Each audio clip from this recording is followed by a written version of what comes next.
recognized by heaven or just by hell?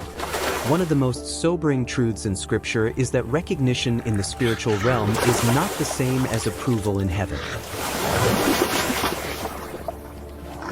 The Bible gives us unsettling moments where demons speak accurately, identify authority correctly, and even respond to the name of Jesus, yet the people invoking that name are themselves unknown to Christ.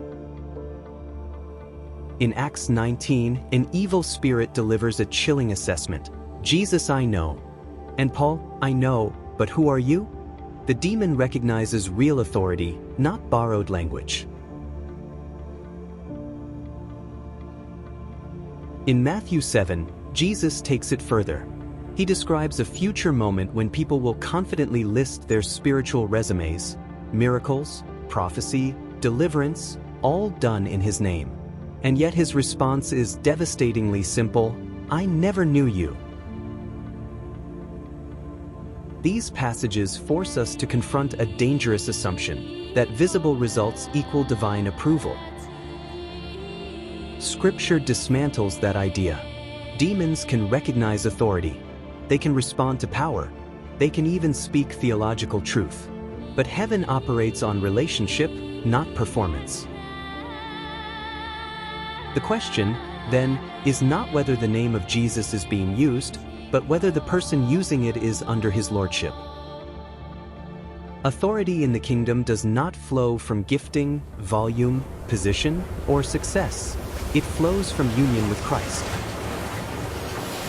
Submission precedes authority. Obedience grounds power. Intimacy sustains legitimacy.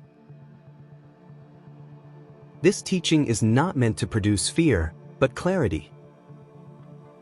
It calls us away from chasing recognition, outcomes, or spiritual credentials, and back to the foundational issue Jesus himself emphasized: being known by him. Because it is possible to be acknowledged by hell while remaining unrecognized by heaven, and that is a tragedy no miracle can redeem.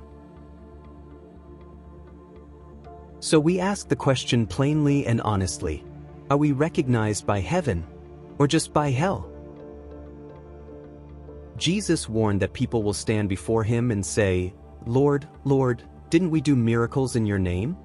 And his response will be, "I never knew you." That means it's possible to use the name of Jesus and still not be known by him. Demons recognize real authority. Heaven recognizes relationship.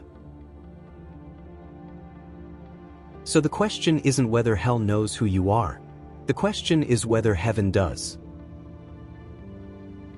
Before a word is spoken, the spiritual reality is exposed. The demons recognize Jesus immediately. They know his authority, his timing, and their doom. What no chain could restrain, one presence silences. This is not a debate or a ritual, it is a confrontation of kingdoms. Light has entered occupied territory. The request of the demons is strange and telling: "Send us into the pigs." Jesus allows it. The spirits leave the man, enter the herd, and the pigs rush into the sea and perish. Suddenly, what was hidden becomes visible. An entire region sees the destructive nature of evil in one violent moment. What demons do quietly to a soul, they do loudly to a herd. Heaven recognizes relationship. Jesus warns in Matthew 7 verses 22 to 23 that people who operate in his name without intimacy will be rejected. But the Acts 2 crowd responded to God's authority, not just wielding it. They weren't pretending, performing, or chasing results. They were entering into relationship. Recognition by heaven isn't about miraculous activity. It's about being known by Christ, which is exactly what they demonstrated. Gentiles who submit can share this security. Just like Cornelius and his household, Acts 10, any Gentile who repents, submits, and receives baptism and the Spirit enters the same secure relationship. The "I never knew you" verdict applies to those using his name without submission, not those yielded to him. If someone responds to the gospel with repentance, baptism, and reception of the Holy Spirit, heaven does recognize them. They won't hear, "I never knew you." That phrase is reserved for the workers of lawlessness, those who rely on results, appearances, or titles instead of relationship. The difference between being recognized by heaven or just by hell isn't miracles, words, or titles, it's relationship.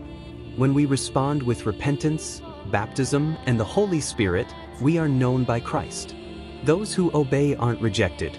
Those who rely on appearance or results alone are. Vad makes det efterlös?